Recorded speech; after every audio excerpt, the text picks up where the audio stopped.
नमस्कार। आसंतु बुझिबा केउ समय रे प्रणाम करिबा अनुचित।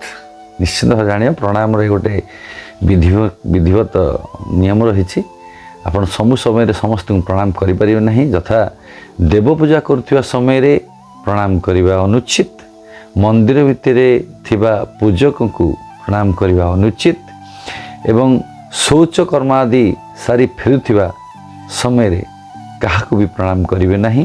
मंदिर रे बुलुथिबा समय रे मध्य ता बेढ़ा परिक्रमा करुथिबा समय रे मध्य काहाकु प्रणाम केबे करंतु नहीं।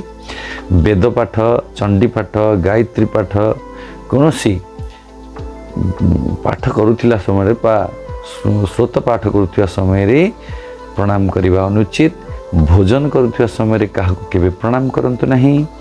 सोईथिबा समय रे केबे भी प्रणाम करंतु नहीं।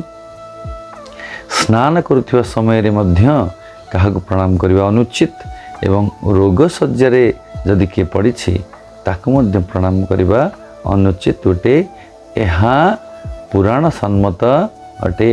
आकु निश्चित भाव मानिबे। जीवनर प्रतिटी क्षण प्रतिटी मुहूर्त वंदनीय अटे। तेणुकरी आपण ये कथा को निश्चित भाव मानिबे। ओम शांति शांति शांति सर्वारिष्ट सुशांतिर्भवतु।